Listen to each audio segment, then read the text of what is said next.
I consider the Trump administration a danger to the world that will disappear in 2020. What if I told you that Bill Gates, Greta Thunberg, Al Gore, George Soros, Prince Charles, and Cardinal Turkson were meeting in the mountains to plot a global new order to be established on the back of the COVID pandemic? An outrageous movie plot? Or is it absolutely true? Donald Trump and the Davos connection, tonight from the editor's desk.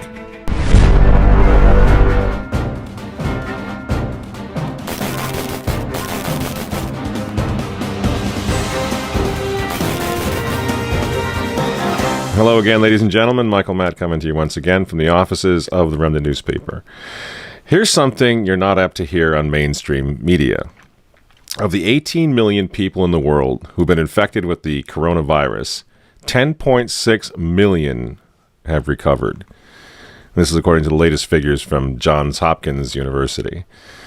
In other words, the vast majority of COVID patients fully recover.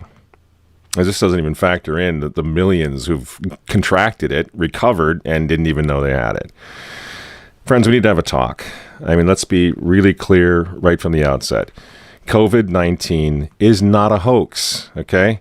Worldwide, over 650,000 people, mostly elderly, have succumbed to it. This is not a hoax.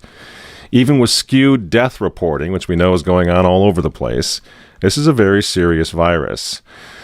But so was the H1N1, the swine flu of 2009, which claimed the lives of 500,000 people. So was the Hong Kong flu of 1968, which claimed the lives of up to 4 million people. Flu is a nasty business.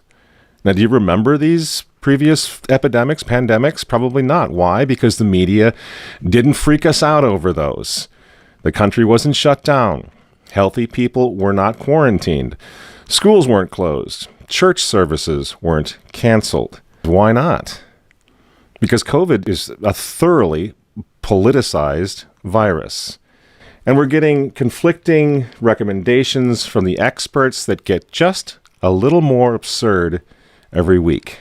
Doctor, your colleague, Dr. Fauci, has suggested recently that goggles would work even better, or in addition to. You're talking about masks. People have come around to the reality of that. Are we going to look at more demands based on what Dr. Fauci has said?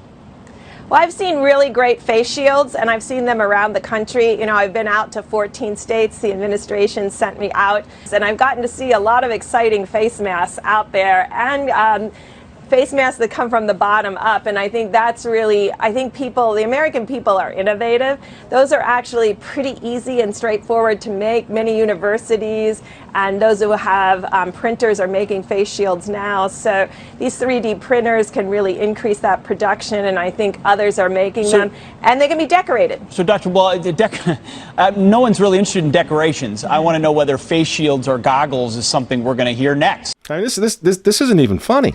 I'm so glad to see the guys from Fox over there are openly mocking this woman. I mean, people are losing their jobs. They're losing their homes. They're losing their mental health over this. Their kids aren't going back to school. They can't go to church.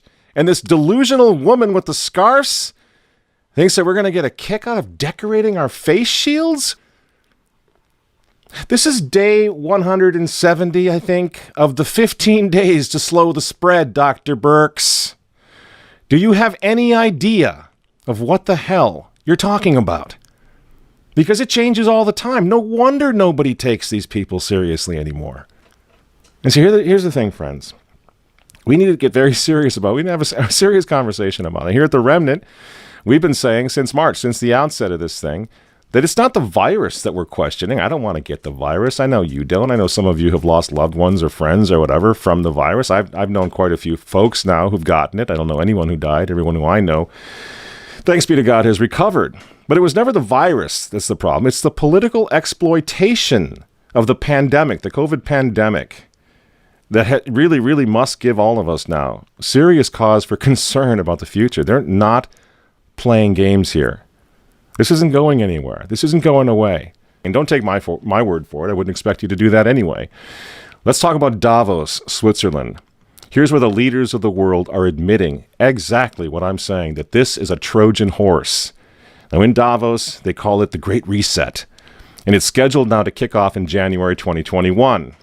And if you want to know what's really going on here, if you want to know why the schools are probably, many of them are not going to open in the fall, if you want to know why you're wearing that dehumanizing face mask, even in your car, look to Davos.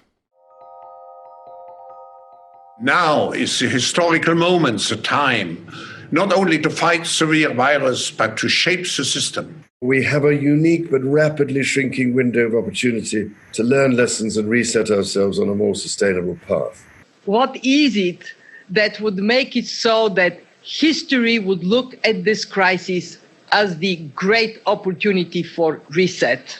The Great Reset is a welcome recognition that this human tragedy must be a wake-up call. The world's problems fit on three sides of a triangle.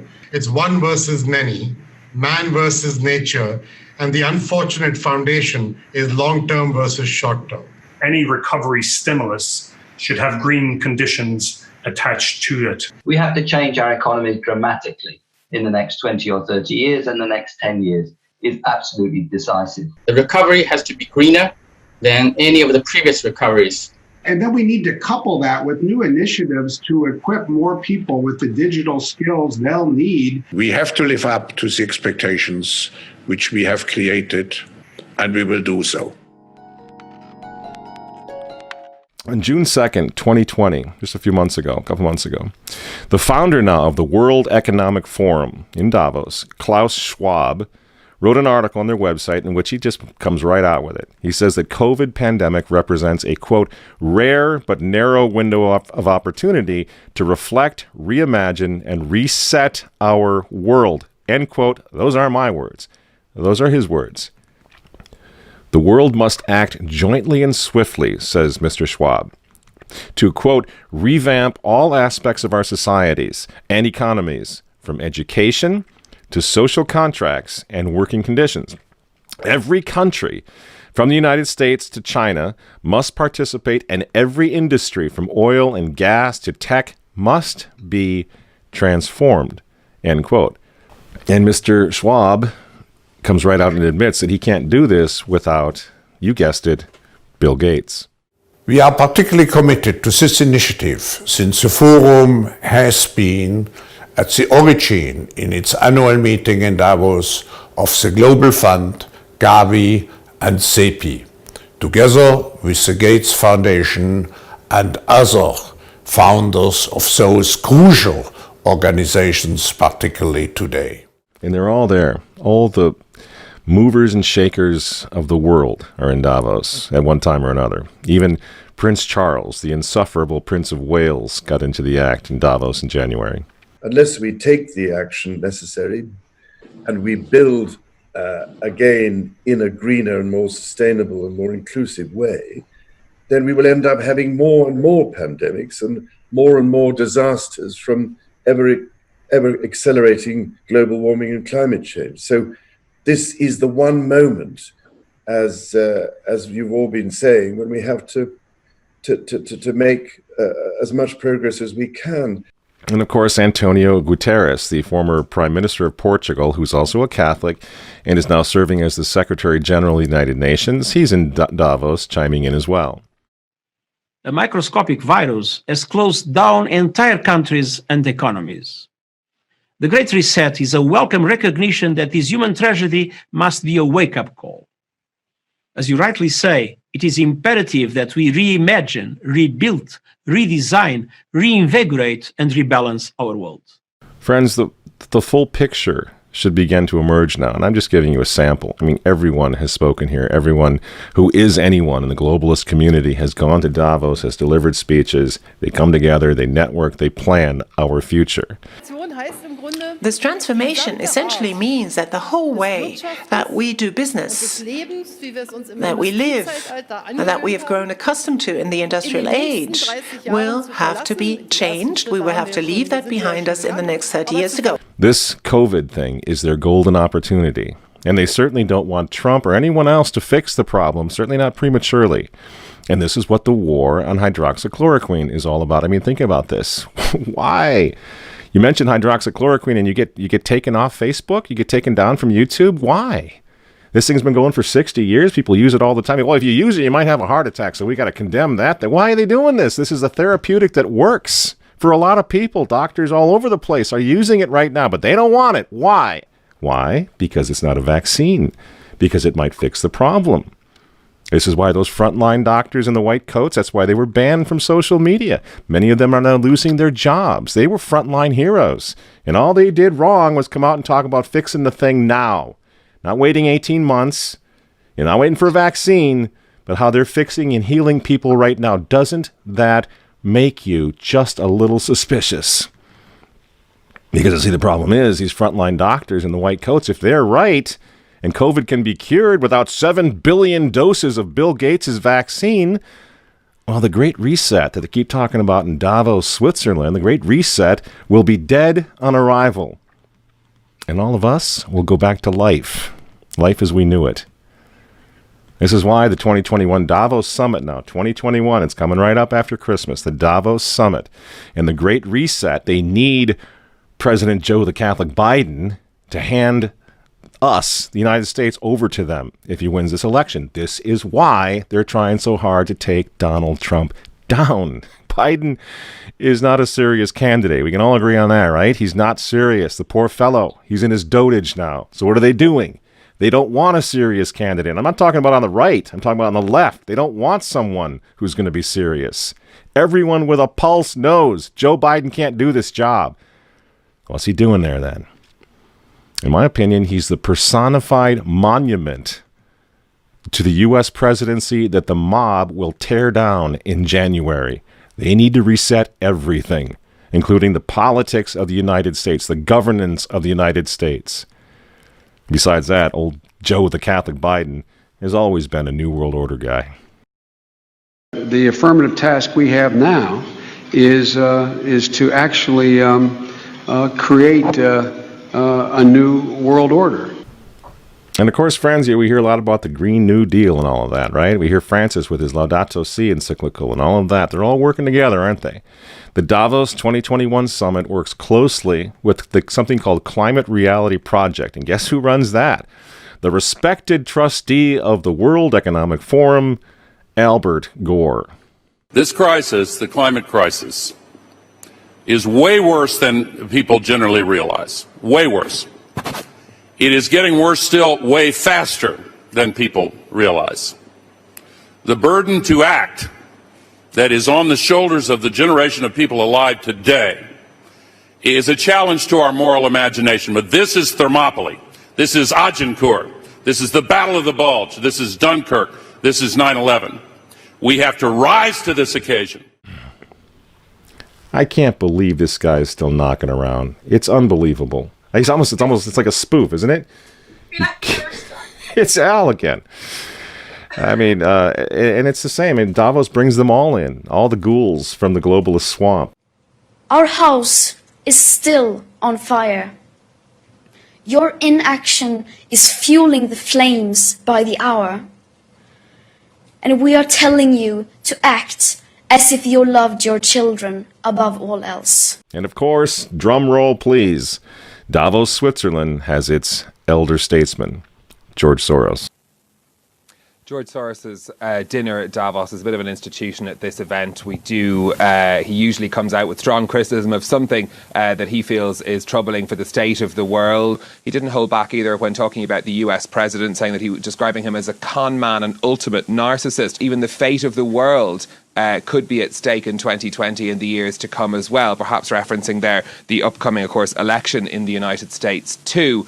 So George Soros really, using his platform here at Davos to speak to those, rich and famous who come to the World Economic Forum. We know that he's, in the past, has been a major donor to the Democratic Party in the United States. He didn't say anything about which candidate he might be supporting in the Democratic primary, but certainly no holding back on his criticism of President Trump. What's this all about?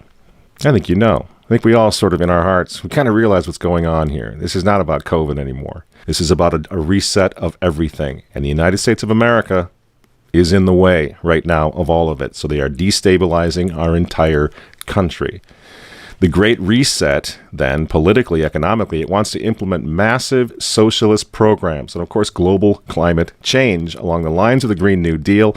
The regulation is going to be unbelievable, and no country will be allowed to opt out of this. Why? Well, if an individual country opts out of the Great Reset, they're going to be endangering the whole world community, the whole world, through future pandemics that will be caused by climate change, Al Gore says, and overpopulation, says Bill Gates. You see how it works? No country will be allowed to opt out. This is what we're facing in November. And if you think the Catholic Church is going to protect you from what's coming, from this globalist takeover nightmare, think again. We've been through all this before, leaving aside Pachamama, and leaving aside Laudato Si, which is the encyclical of the globalists. It's the encyclical of the United Nations. I'm sure that we have all read this magnificent encyclical that His Holiness Pope Francis has blessed us with. It's the encyclical of AOC. It's the encyclical of the Green New Deal. Leaving that aside, Francis has already announced the global economic reset of his own last year. I don't know what makes this man think that he's an economist. I don't know where he learned all of this down in Argentina, but he's an amazing guy. He knows everything but theology. Ever notice that? He already announced his coming global economic reset. He calls it, in his humility, the Economy Francesco. The economy of Francis. Remember? We showed you a bit of this. I'll show you a little more here. I will come for the economy of Francesco because we need a new economy, a new vision, and the teachings of Pope Francis in Laudato Si and in other teachings help to give us the pathway to a better world. Isn't that something? Now, this was announced last year, mid-2019. It's almost as if Francis knew that the COVID pandemic and the resulting economic collapse were coming. I wonder how he knew that. Isn't that weird? That he was already calling for an economic reset? Well, poor Francis, he couldn't make it out to Davos back in January when the big party happened. But he did send his representative, the globalist cardinal, Peter Turkson, in his place. Ladies and gentlemen, I'm pleased to welcome His Eminence Cardinal Turkson, Prefect of the Dicastery for Promoting Integral Human Development of the Vatican City-State, with a special message from His Holiness Pope Francis. Your Eminence, it is a pleasure to welcome you back to Davos. The stage is yours. This is to Professor Klaus Schwab, Executive Chairman of the World Economic Forum. As the World Economic Forum celebrates its 50th anniversary, I send greetings and prayerful good wishes to all taking part in this year's gathering. Everyone's in on the Great Reset. Well, almost everyone. There's one guy who's got the power to do something to stop it, and you know exactly where I'm going. And they made a mistake. They tried to get Trump on their side, so they invited Donald Trump to Davos, I think a couple of times. But in January, when Donald Trump, I think, really began to see the beast that he was up against, he went to Davos, to the World Economic Forum, and he stuck a mega finger in their eye. We're committed to conserving the majesty of God's creation and the natural beauty of our world. But to embrace the possibilities of tomorrow, we must reject the perennial prophets of doom and their predictions of the apocalypse. These alarmists always demand the same thing: absolute power to dominate, transform, and control every aspect of our lives. We will never let radical socialists destroy our economy, wreck our country.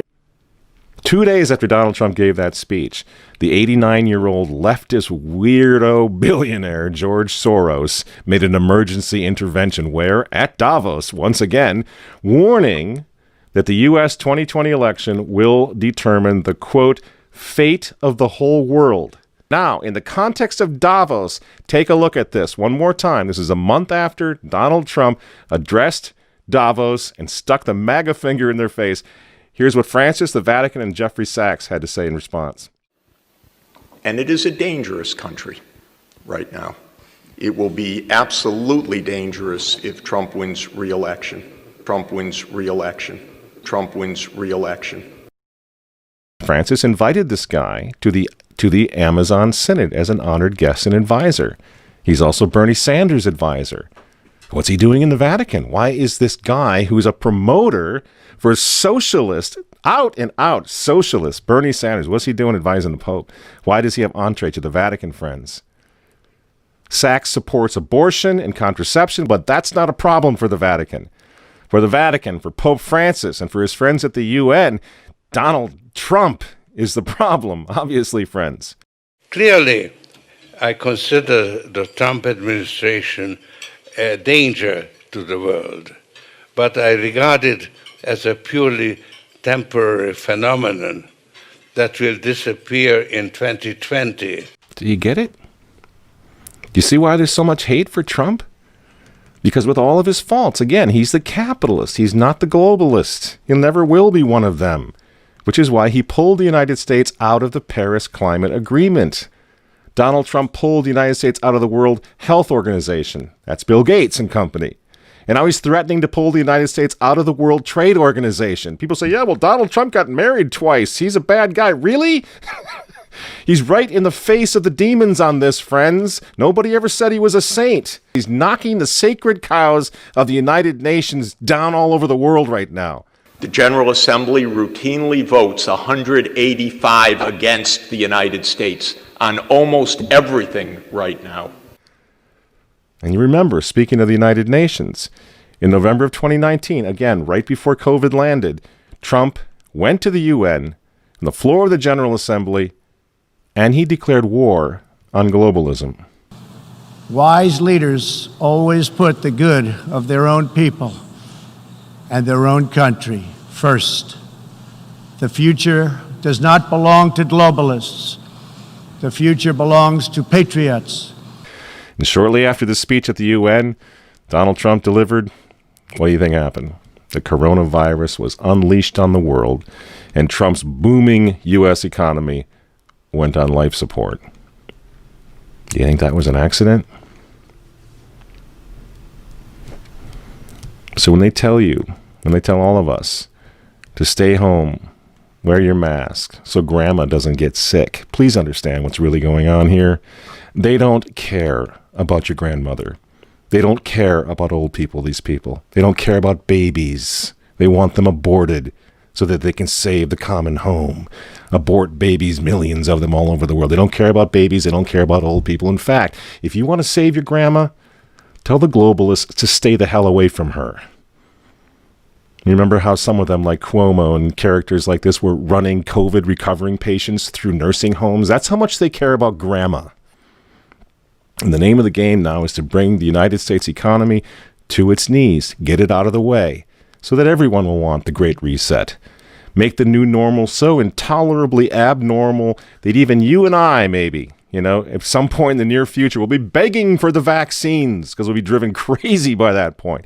Begging for whatever else is going to keep us safe according to our jailers and our handlers and our zookeepers. You see? That's what they want. That's why they keep using this term, new normal. You know what we do to fight back? Go to work. Go back to school. If you're healthy, take off the mask. And for heaven's sake, go back to church and pray that Trump wins in November. That's what the reset was all about. That's what the Russia hoax was all about. That's what the impeachment hoax was all about. Don't you see? For 4 years, I've been trying to stop this man because if he strengthens America, if he makes it great again, if he brings the economy back again, the reset won't happen. The New World Order is going to be set way back. Who knows when they're going to have another COVID opportunity like this one again, and they know it. So ask yourselves why they hate this man. These folks, these men, they hate God. They hate the unborn. They hate the traditional family.